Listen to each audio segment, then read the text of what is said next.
Britain does coastline rather well. White cliffs and sandy coves, harbour villages with stone walls and lobster pots stacked on the quayside, retirement cottages with sea views and the sound of gulls in the morning. The kind of places people dream about when they close their eyes and imagine their final chapter somewhere beautiful. But some of these places will not be there to grow old in. I have spent weeks going through Environment Agency data, shoreline management plans, council records and community testimony. What I found are 10 coastal villages across Britain that are running out of time. These are not places on the other side of the world. They are places you may have visited, places where people are right now watching their dun fences inch toward the cliff edge. Let us begin with a village that has already shown us what happens when the sea decides it wants the land back. Dunwich in Suffolk was once one of the largest ports in medieval England. In the 13th century, it rivaled London in size and importance. 8 churches, monasteries, a thriving population of over 3,000. Today, the population stands at around 120. Most of medieval Dunwich lies beneath the North Sea. Storm surges in 1287 and 1328 destroyed much of the original town. The process has never stopped. Locals still report hearing church bells ringing from beneath the waves during storms. Marine archaeologists have mapped the submerged ruins and located the foundations of churches on the seabed. Sonar imaging has revealed street layouts and building footprints preserved on the ocean floors, as though the town simply sank in place. Dunwich is usually spoken of as a curiosity, but it should be spoken of as a warning. Because what happened to Dunwich over 8 centuries is now happening to other villages in 8 decades. The closest is just up the Suffolk coast. Coverhythe is a tiny hamlet a few miles north of South Wold. There is a ruined medieval church, with a smaller church built inside its shell, a handful of farms and cottages, a lane that runs toward cliffs made of soft sandy clay. Those cliffs are retreating at an accelerating rate. The Norfolk and Suffolk coast is composed of glacial deposits, soft material that the North Sea chews through with almost no resistance. The coastal path at Coverhythe has had to be rerouted multiple times. Farms have lost entire fields. The lane to the beach now ends in empty air. There are no campaigns here, no action groups, no television cameras. Just a hamlet quietly disappearing while nobody pays attention. Walk the path today and you will see fence posts leaning toward the void, old field boundaries that now mark the edge of nothing. The soil beneath your feet is the same soil that will be seabed within a generation. Further south along the Sussex coast, Burling Gap sits at the base of the Seven Sisters Chalk Cliffs, one of the most photographed stretches of coastline in England. The row of Coast Guard cottages that once stood here has been progressively demolished as the chalk cliff retreats. 7 cottages originally. Now fewer remain, and each winter storm takes more chalk away. The retreat rate averages 0.7 meters per year, but individual storm events can take several meters overnight, great chunks of white chalk tumbling onto the beach below. Visitors still come in summer to photograph the view. Many stand on ground that will not exist in 5 years. The National Trust has adopted a policy of managed retreat. At Burling Gap, they are not fighting the sea, they are stepping back from it. A cafe and visitor centre have been redesigned to be relocated when the time comes. Even the car park is considered temporary when one of the most powerful conservation bodies in Britain decides that holding the line is not possible. It is worth asking what that means for communities without the National Trust looking after them. Communities like the one that made national headlines in the spring of 2023. Hemsby is a seaside village near Great Yarmouth. In March 2023, Sand dunes that had protected cliff-top homes simply collapsed after days of battering from the North Sea. 3 homes were demolished over a single weekend, after they became perilously close to the edge. 8 meters of land were lost in just 2 weeks. A woman named Sue, who had lived in her bungalow for just 2 years, described the experience as totally devastating. The council sent advisory letters to the owners of 11 properties at risk. Carol Boyes, 80 years old, told the BBC she was hoping to be there for Christmas, but could not see it happening. Emergency rock armour was shipped in by lorry and dumped along the base of the dunes, not to save the village, to buy time. The people of Hemsby understand the difference completely. 15 miles up the coast, Happisburgh in Norfolk has a population of around 1,400 people. When founded over 1,000 years ago, there was another village between Happisburgh and the sea. That village is gone, swallowed entirely. This stretch of the British East Coast crumbles at an average rate of 1.7 meters per year, the fastest eroding coast in Europe. 35 homes have already been lost.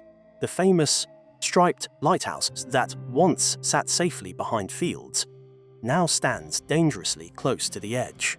Some scientists predict the village will be entirely lost by 2050. The human cost has a name. Bryony Nearop Reading is 79 years old. She has already lost 1 home to coastal erosion. Her first Happisburgh home went in 2013. Now she is preparing to lose another. She has had a static caravan placed in the back garden of her current home. The caravan cost £16,000. She funded most of it herself. It currently has no electricity, no running water, and no connected toilet. The government has stopped investing in the seawall off the coast of Happisburgh. Coastal erosion is not covered by buildings insurance. The government does not provide compensations for properties lost to erosion. A 79-year-old woman is living in a caravan she paid for herself, watching her second home inch toward a cliff, in a country that has decided her village is not worth saving. Happisburgh has been designated for managed retreat. That is the polite way of secessioning abandonment.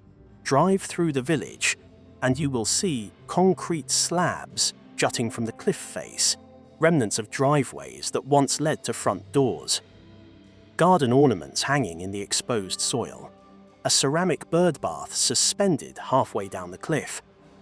These are not geological features, they are the leftovers of someone's life.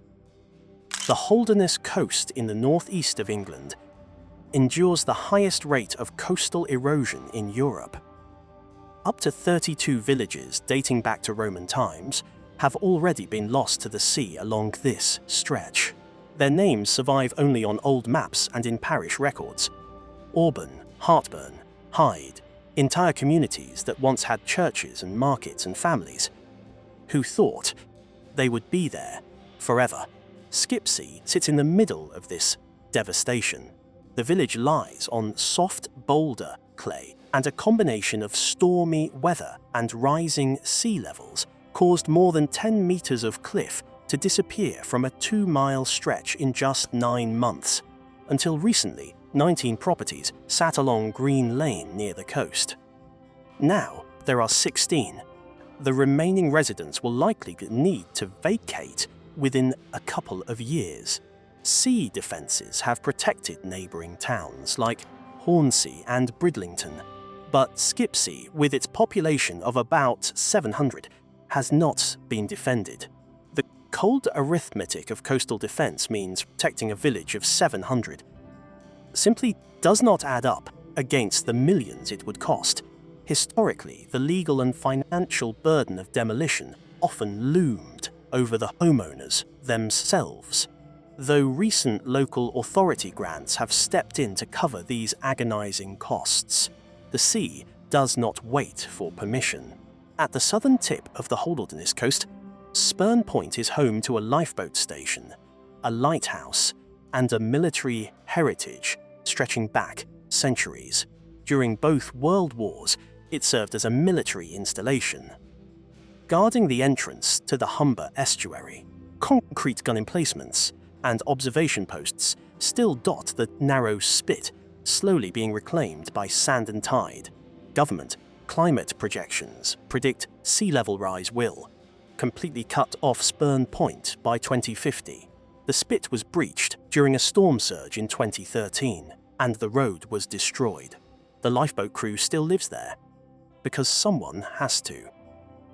Further south, on the Essex coast, the threat comes not from crumbling cliffs, but from the sea simply walking in through the front door. Jaywick is a small seaside settlement near Clacton-on-Sea, built in the 1930s as a holiday camp. Chalets and bungalows, most without proper foundations, laid out on marshland barely above sea level. In 1953, a catastrophic storm surge devastated the Essex coast. More than 120 people died. Water rushed through the narrow streets. Bodies were recovered from living rooms. Today, Jaywick has been designated the most deprived neighbourhood in England on multiple occasions. None of the homes are flood resilient. The sea wall has nearly been overtopped twice in the last decade. Plans for regeneration have come and gone over the years, proposals drawn up, consultations held, promises made, but the bungalows remain the same, and the sea level does not. The people who live in Jaywick are not there because they love the sea air. They are there because they cannot afford to live anywhere else. Elderly residents on fixed pensions, families on housing benefit. When the sea comes, and every flood model confirms it will, the people with the least will lose the most.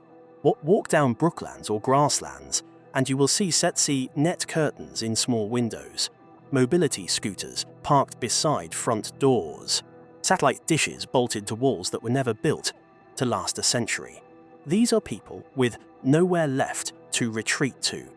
Crossing into Wales, Borth is a long, narrow village strung along the Ceredigion coast. At low tide, an ancient submerged forest emerges from the sand. Tree stumps from 4,000 to 5,000 years ago. Blackened wood standing in shallow water, like gravestones. Proof that the coastline was once far further out. The seawall and wooden groins have been breached multiple times. In heavy storms, the main road floods, and the village is effectively cut in two. Residents on the seaward side have woken to find salt water pooling against their front doors. The Welsh government designates sections of this coast for managed retreat. There is something pointed about walking past those ancient tree stumps. They are evidence of a coastline that moved before. Now the coast is moving again, faster than it has in 5,000 years. 12 miles south along the Welsh coast, one village has already been told the end is coming. Fairbourne is a seaside village in Gwynedd, on the coast of Barmouth Bay. The mountains of Snowdonia rise behind it.